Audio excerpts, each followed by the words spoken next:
Assalamualaikum warahmatullahi wabarakatuh. Hari ini kita ketemu lagi pada mata kuliah pengantar akuntansi 2 untuk materi kewajiban lancar ya. Nah, pertama-tama kita harus mengetahui karakteristik kewajiban lancar. Kewajiban lancar adalah kewajiban yang biasanya dibayar dengan menggunakan aset lancar dan memiliki jatuh tempo yang pendek, biasanya kurang dari 1 tahun. Nah, kewajiban lancar ini bisa disebut juga dengan hutang lancar atau hutang jangka pendek ya. Yang masuk dalam kategori kewajiban lancar ini ada utang usaha atau utang dagang, ada wesel bayar, kemudian sewa diterima di muka, utang gaji, dan juga bagian dari utang jangka panjang yang jatuh temponya sekarang. Jadi, apabila utang jangka panjang itu jatuh temponya saat ini, cicilannya jatuh temponya saat ini ya, maka cicilan itu masuk dalam kategori kewajiban lancar ya. Jadi cicilan tahun-tahun berikutnya itu tidak dimasukkan karena itu masuknya kategori utang jangka panjang. Utang jangka pendeknya itu adalah cicilan yang jatuh temponya saat ini saja atau dalam jangka waktu dekat yang kurang dari setahun ya. Kemudian kita bicara tentang wesel bayar jangka pendek. Wesel bayar biasanya diterbitkan oleh perusahaan ketika akan membeli barang dagangan atau aset lainnya. Wesel bayar juga bisa diterbitkan untuk menggantikan utang yang telah jatuh tempo. Jadi, ilustrasinya adalah misal pada tanggal 1 Agustus tahun 2006, sebuah perusahaan itu mengeluarkan wesel bayar. Wesel bayarnya selama 90 hari 12% untuk menggantikan utangnya sebesar $1.000 kepada Muraiko yang telah jatuh tempo. Jadi ceritanya perusahaan ini punya hutang kepada Muraiko itu sebesar $1.000. Sudah jatuh tempo namun dia belum bisa bayar, akhirnya dia menerbitkan wesel bayar. Wesel bayar itu akan cair setelah 90 hari. Karena dia bayar dengan wesel bayar, maka itu akan ada bunga sebesar 12%. 12% ini per apa? Kalau tidak dinyatakan lain berarti 12% per tahun ya. Maka jurnalnya adalah pada 1 Agustus itu di debitnya adalah utang usaha. Kenapa utang usahanya di debit? Karena dianggap dengan membayar dengan wesel bayar walaupun tidak dengan uang cash, dia membayar dengan wesel bayar maka dianggap utang itu lunas. Utang usahanya sebesar $1.000 di debit, udah lunas. Bayarnya dengan apa? Nah, apabila dia bayar cash kan ceritanya kreditnya kas. Namun karena dia bayarnya dengan menerbitkan wesel bayar, maka di kreditnya adalah wesel bayar. Jadi dia melunasi utang usahanya dengan wesel bayar sehingga jurnalnya adalah debitnya utang usahanya sebesar $1.000, wesel bayarnya yang diterbitkan adalah $1.000 di kredit ya. Kemudian itu diketahui wesel bayar ini ada bunga setelah nanti jatuh tempo 90 hari itu sebesar 12% per tahun. Maka ketika wesel bayar itu jatuh tempo, maka perusahaan harus membayarnya sebesar, kan perusahaan tadi cuma menerbitkan wesel bayar, maka perusahaan harus bayar dengan uang cash itu sebesar $1.000 untuk hutang pokoknya yang di awal tadi, kemudian membayar bunganya sebesar $30. $30 dapat di mana? Yaitu $1.000 dikalikan 12% ya, 12% itu per tahun, dan karena 12% itu per tahun maka kita harus mengalihkan dengan jangka waktunya. Jangka waktunya kan tadi 90 hari, maka 90 hari per 360. Nah, 90 hari ini jangka waktunya, 360 ini adalah bunganya 12% per tahun, maka dihitungnya 90 per 360. Jadi bunga itu dihitung yang 3 bulan saja, tidak setahun ya. Jadi 1000 dikali 12% dikali 90 per 360. Sehingga jurnalnya pada 30 Oktober itu jatuh temponya wesel bayar. Yang awalnya wesel bayar itu taruhannya tadi yang di awal adalah di kredit, ya karena dia menerbitkan wesel bayar kan di kredit $1.000, maka wesel bayarnya pindah karena wesel bayarnya udah cair kan, perusahaan sudah membayar dengan uang cash, maka wesel bayarnya pindah ke debit. Supaya seimbang, supaya nol nih ceritanya, jadi wesel bayarnya udah didebitkan 1000. Nah, $1.000. Kemudian beban bunganya itu adalah $30, dihitung yang sesuai bunganya 12% per tahun tadi. Kemudian kasnya ada di kredit. Kas ada di kredit sebesar berapa? Karena perusahaan harus membayar pokok dan bunga, akhirnya kasnya yang harus dikeluarkan oleh perusahaan yang harus dibayar untuk membayar wesel bayar itu adalah $1.030, ya, kas yang harus dibayarkan. Nah, beban bunga ini akan muncul di laporan laba rugi di bagian beban lain-lain. Oke. Sekarang kita masuk ke wesel bayar diskonto. Wesel bayar diskonto adalah wesel bayar yang tidak menyebutkan besarnya bunga secara eksplisit. Nah, di sini maksudnya dia tidak menyebutkan secara gamblang. Jadi dia tidak menyebutkan bunganya berapa. Maksudnya tidak wesel bayar tidak ditambah bunga, namun wesel bayar itu sudah termasuk bunga, sehingga kreditor menetapkan bunga dari wesel itu dan mengurangkannya dari nilai pokok, ya. Nah, bunga dari wesel jenis ini disebut diskon, ya. Jadi menetapkan bunganya setelah mengurangkan dari nilai pokok dari barang yang dibeli gitu loh. Jadi peminjam akan menerima sejumlah uang sisa pokok dikurang diskon yang disebut dengan prosit gitu. Nah, jadi seperti ini ya. Misalnya ilustrasinya tanggal 10 Agustus Keriko itu menerbitkan wesel bayar sebesar $20.000 untuk 90 hari. Ya, wesel bayar ini ditukarkan dengan barang dagangan.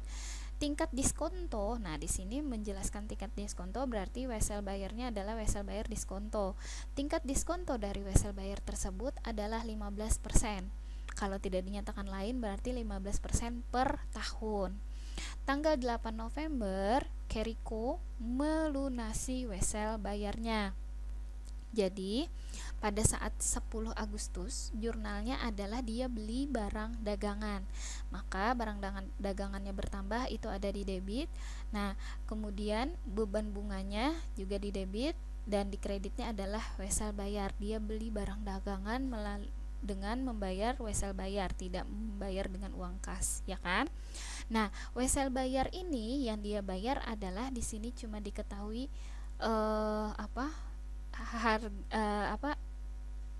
wesel bayar yang diterbitkan saja. Jadi yang harus pertama kita jurnalkan sebenarnya adalah wesel bayar, ya, karena dia menerbitkan wesel bayar ini sebesar $20.000. Jadi wesel bayar dikredit dulu di jurnal $20.000, itu dikreditkan, kemudian beban bunganya adalah 15% per tahun. Jadi menghitungnya adalah 15% dikali 20.000 dikali 90 per 360 atau 3 per 12 juga bisa. 90 hari ini kan dianggap 3 bulan. Nah, 1 tahunnya 12 bulan, jadi bisa 90 per 360 atau 3 per 12 juga bisa, ya. Nah, kemudian setelah ketemu beban bunganya, berarti setelah menghitung 15% kali 20.000 kali 90 per 360 itu adalah $750. Sehingga ketahuanlah barang dagangannya itu berarti $19.250. Seperti itu, karena $20.000 itu adalah total wesel bayarnya, tidak ditambah bunga, namun diskon anggapannya, ya. Beban bunganya dianggap diskon, jadi di debit beban bunganya. Dia tidak ditambahkan terakhir, namun wesel bayar diskonto itu sudah termasuk bunga di dalamnya. Kalau wesel bayar yang pertama tadi di slide sebelumnya itu wesel bayarnya dulu sesuai dengan harga barang dagangan, baru ditambah bunga setelah jatuh tempo. Di sini wesel bayarnya sudah dimasukkan bunganya di dalam 20.000 itu, 20.000 dolar ini ya. Oke. Kemudian pada tanggal 8 November kan jatuh tempo tuh 3 bulan berikutnya kan. Nah, wesel bayarnya ini karena sudah jatuh tempo, dia harus dibayar oleh perusahaan Carrico, karena dia yang menerbitkan wesel bayar kan. Akhirnya wesel bayar yang tadinya dikredit itu pindah ke debit karena dia sudah dibayar oleh perusahaan dengan cash.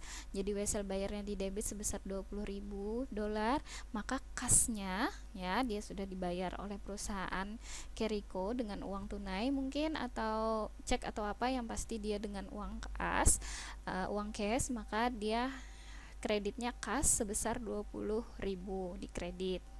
Oke. Kita lanjut. Kemudian kita membahas tentang kewajiban lancar dari utang jangka panjang. Pembayaran kewajiban jangka panjang biasanya dilakukan secara periodik yang dikenal dengan istilah cicilan atau installment. Cicilan kewajiban jangka panjang yang akan jatuh tempo kurang dari 1 tahun itu harus diklasifikasikan sebagai kewajiban lancar. Jadi ilustrasinya adalah misal sebuah perusahaan punya hutang jangka panjang yang harus dibayar tiap tahunnya dengan rincian 2003 sebesar 710.000 dolar, 2004 sebesar 722.000 dolar, 2005 seterusnya ya, 2005 dan 2006. Nah, seperti ini adalah rincian cicilan yang harus dibayar. Maka pada tanggal 30 September tahun 2002 ya, utang senilai 710.000 dolar yang akan jatuh tempo pada tahun 2003 itu harus dimasukkan pada kewajiban lancar ya. Jadi pada saat bulan September itu dia udah mencatat si utang pada tahun 2003 yang akan dibayarkan itu masuk ke dalam kewajiban lancar. Sedangkan untuk tahun 2004, 2005, dan 2006 itu tidak dicatat dalam kewajiban lancar, dia tetap masuk ke dalam utang jangka panjang. Nah, kita masuk ke kewajiban kontingensi. Kewajiban kontingensi itu adalah kewajiban yang muncul jika peristiwa tersebut akan terjadi di masa depan ya, jadi semacam jaminan, karena bisa terjadi, bisa juga tidak terjadi ya. Jadi ada jaminan, kalau terjadi ada yang menjamin, kalau tidak terjadi ya tidak apa-apa gitu loh ya. Jadi peristiwa-peristiwa yang tidak diinginkan lah yang pastinya yang mungkin terjadi dan mungkin juga tidak terjadi, maka itu dianggap kewajiban kontingensi, itu dianggap terjadi saja tapi masih biayanya belum dikeluarkan secara ini kan, karena dia masih bentuknya kontingensi tadi, masih jaminan saja. Jadi contohnya adalah garansi produk atau bisa juga asuransi, itu masuk kontingensi. Nah, untuk perlakuan akuntansinya, kewajiban kontingensi itu ada istilah probable, ada juga possible. Probable itu adalah keadaan di mana kemungkinan terjadi suatu kerusakan atau apa itu, maksudnya sesuatu yang tidak diinginkan, peristiwa yang tidak diinginkan itu kemungkinan terjadinya itu sangat besar ya. Dan besarnya tuh maksudnya nominalnya dapat diestimasi, maka dicatat sebagai kewajiban saat itu juga. Jadi dia dijurnalkan ya, dijurnalkan saat itu juga, karena nominalnya udah ketahuan berapa, karena dia kemungkinan terjadinya sangat besar. Ketahuannya dari mana? Dari histori tahun-tahun sebelumnya. Biasanya produk ini rusak pada spare part di bagian ini. Nah, itu kan udah ketahuan tuh, udah diestimasi, dan bagian ini nih harganya 1 juta. Jadi dia udah mengestimasi, bisa menghitung per unitnya 1 juta, dia menjual untuk tahun ini anggaplah 10, berarti 10 unit berarti dia harus mencatat kewajiban kontingensinya sebanyak 10 juta, ya kan, karena 1 juta per unit. Nah, dia akan dicatat dalam kewajiban saat itu juga. Jadi dia dijurnalkan langsung sebagai kewajiban kontingensi. Namun, jika besarnya tidak dapat diestimasi, maka hanya perlu diungkapkan dalam catatan atas laporan keuangan. Jadi bisa jadi berdasarkan histori yang kemarin-kemarin itu, dia selalu terjadi kerusakan, namun spare part yang rusak itu bervariasi, ya.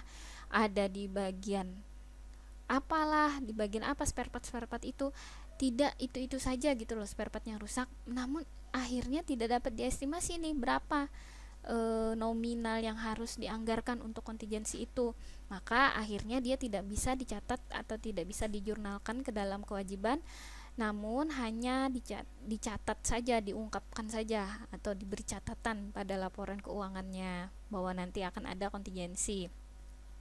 Nah, jika possible ini istilahnya kemungkinan terjadinya tidak dapat dipastikan, maka hanya perlu diungkapkan dalam catatan atas laporan keuangan. Jadi possible ini sama sih tidak dapat diestimasikan, ya. Nah, ini perlakuan akuntansi kewajiban kontingensi. Di sini kontingensi ada dua kemungkinan, ada yang probable dan ada yang possible. Apabila kontingensinya sifatnya probable atau mungkin, sangat mungkin terjadi, maka dia harus dilihat kejadian itu bisa diestimasi nggak jumlahnya. Tidak dapat diestimasi, maka dia hanya diungkapkan saja dalam catatan laporan keuangan. Namun jika jumlahnya dapat diestimasi, dia akan dijurnalkan, ya, dalam kewajiban. Nah, apabila kontingensi itu sifatnya possible, maka dia hanya diungkapkan saja, ya, dalam catatan laporan keuangan. Kemudian ilustrasinya, pada tanggal 30 Juni, perusahaan menjual sebuah produk senilai $60.000 yang diberi jaminan selama 36 bulan. 36 bulan ini 3 tahun, ya. Ya, oke.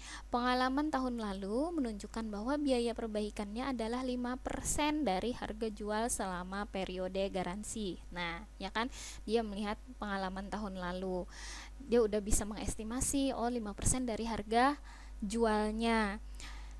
Maka pencatatannya, dia karena sudah bisa diestimasi, maka dia bisa dijurnalkan. Penjurnalannya adalah di debit adalah beban garansi produk, ya kan, di debitnya adalah beban garansi produk itu sebesar $3.000 dan di kreditnya adalah utang garansi produk, ya, sebesar $3.000. 3.000-nya dapat dari mana? 5% dikali $60.000, ya. Nah, itu kan pada saat itu adalah hanya terjadi penjualan produk saja. Dia akhirnya menjurnalkan kontingensinya, belum terjadi kerusakan, itu belum terjadi, namun sudah dianggarkan karena udah ketahuan biasanya tuh 5% dari harganya. Nah, tiba-tiba pada tanggal 16 Agustus adalah pelanggan datang bilang barangnya rusak, minta diganti karena dia garansinya kan tadi 3 tahun, jadi dia masih masuk dalam garansi. Nah, biaya perbaikannya itu sebesar $200, maka dijurnalkanlah. Utang garansi yang tadi dianggarkan itu adalah dikredit, ya kan? Yang pertama, penjurnalan yang pertama, maka karena dia sudah terrealisasi, udah diklaim oleh si pelanggan, maka utang garansi produknya pindah ke debit.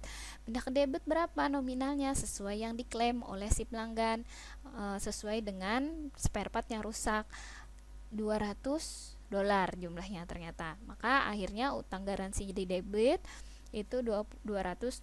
Di kreditnya apa? Di kreditnya perlengkapan, karena uang $200 itu adalah untuk membeli perlengkapan spare part untuk memperbaiki barang yang rusak, ya.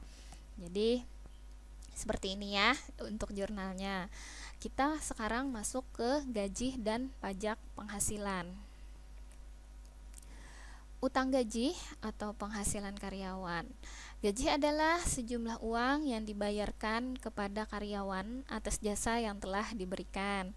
Gaji ini sangat penting karena akan menjaga hubungan baik dengan karyawan dengan menghitung gaji secara akurat dan membayarnya dengan tepat waktu, ya. Saat karyawan mendapatkan gajinya dengan nominal yang tepat gitu loh, sesuai maksudnya, maka karyawan itu akan senang bekerja dengan ikhlas, rela, senang, bahagia gitu kan. Apalagi dibayarkannya tepat waktu, tidak molor-molor, ya. Kemudian gaji ini juga sangat berkaitan dengan pajak yang ditetapkan oleh pemerintah. Total beban gaji mempunyai dampak yang besar pada laba bersih, ya.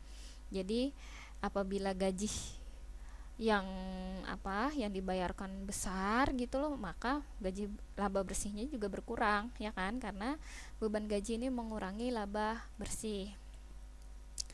Kemudian perhitungan gaji kotor. Gaji kotor adalah semua penghasilan yang diperoleh karyawan selama satu periode penggajian.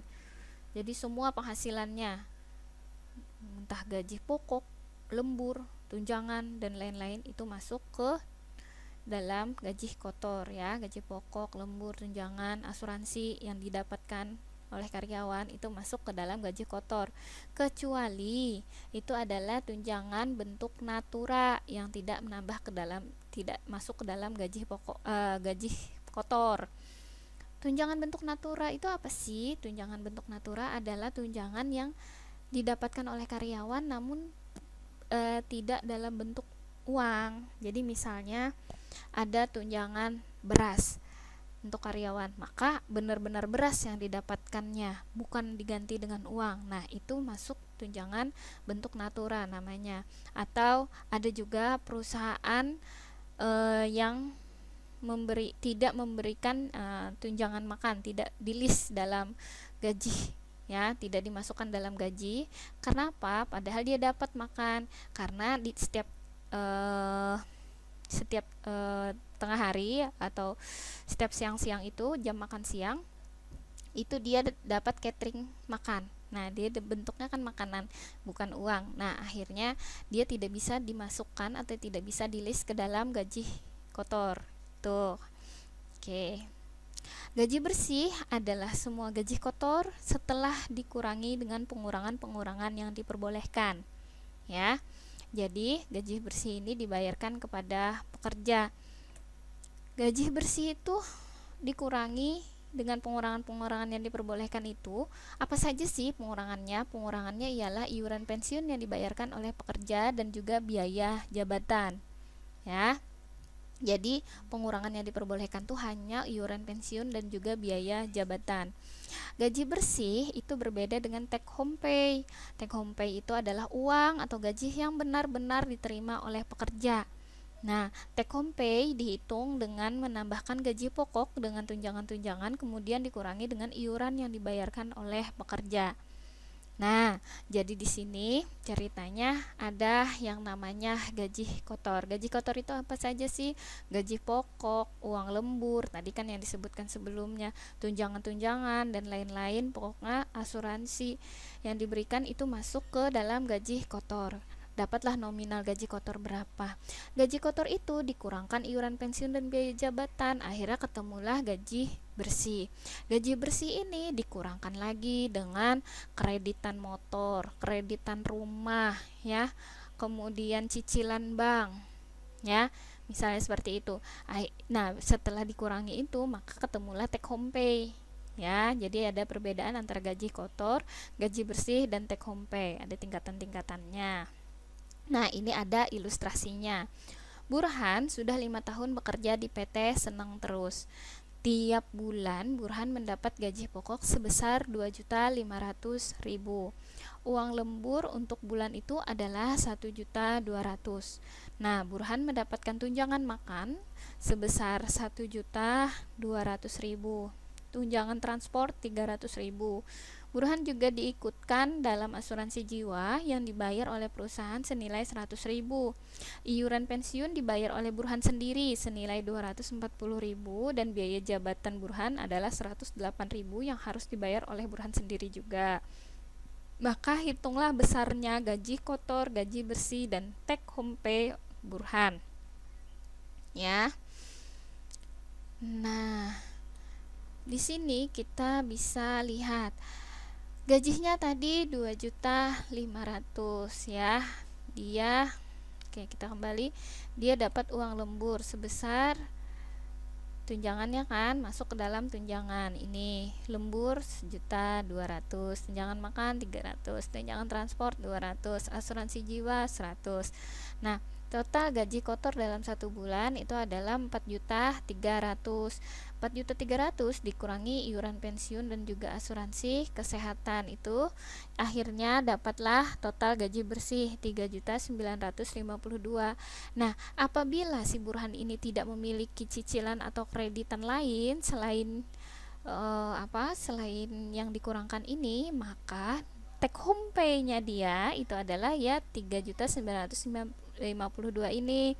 Namun apabila dia memiliki cicilan pada bank, cicilan motor kan kata ibu, contohnya cicilan rumah, kreditan di bank, itu akhirnya mengurangkan dari total gaji bersih lagi. Misalnya ternyata hutang di banknya ada sebesar 2 juta, maka take home pay-nya si Pak Burhan ini hanya sisa 1.952.000. Seperti itu ya contohnya. Oke. Apa sih tujuan dibuatnya daftar gaji? Nah, sekarang kita bicara daftar gaji. Daftar gaji itu adalah laporan multikolom yang digunakan untuk merangkum data yang diperlukan dalam penggajian karyawan. Nah, jadi misalnya ada daftar gaji, nih ringkasan.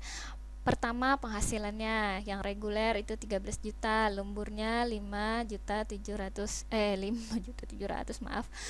Lemburnya 574 dolar gitu kan.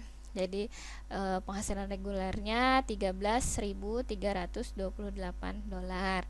Akhirnya ketemulah total gajinya yaitu 13.902. Nah, ini ada pengurangannya. Pengurangannya ini ada iuran ini, asuransi segala itu yang harus dia bayarkan ya. Itu akhirnya total pengurangannya atau total kewajibannya adalah 5.383 dolar. Maka jumlah yang dibayarkan oleh perusahaan adalah 8.518 dolar ya, setelah total penghasilan dikurangin dengan pengurangan total pengurangan dari gaji itu. Nah, kemudian akun yang didebit itu adalah beban gaji penjualan. Nah, ternyata pendapatannya si dia yang 13.902 itu ada terdiri dari gaji kantor dan juga gaji penjualan. Gaji kantornya di sini ditetapkan 2.780 dan gaji penjualannya 11.122 dolar ya. Maka totalnya sama 13.902 nih, sama totalnya. Nah, dia dirincikan seperti ini ya. Kemudian pencatatan gaji pegawainya itu adalah beban gaji penjualannya 11.122 dolar, beban gaji kantornya 2.780 dolar, kemudian utang iuran jaminan sosialnya ya 643, iuran kesehatan itu kan pengurangan yang harus dia bayar. Nah, itu semua dimasukkan penjurnalannya seperti ini ya, utang iuran kesehatan, utang pajak penghasilan, utang iuran pensiun, utang asuransi. Nah, itu dia bayar. Utang gaji totalnya itu adalah 8.518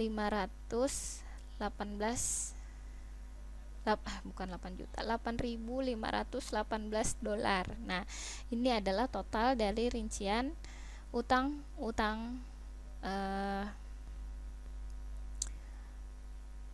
ini. Jadi setelah 13 juta ini dikurangi dengan pengurangan ini, maka utang gajinya sisa pencatatan perusahaan kan ya 8.518.000, jadi dia harus bayar ke karyawan sebesar 8.518, bukan 8 juta, maaf, 8.518 dolar ya.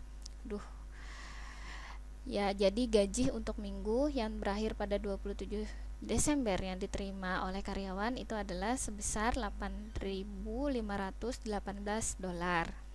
Oke. Kemudian kita masuk ke imbalan bagi pekerja. Sebuah perusahaan selain memberikan gaji, biasanya juga memberikan imbalan lain kepada karyawannya. Ya, imbalan itu beragam bentuknya.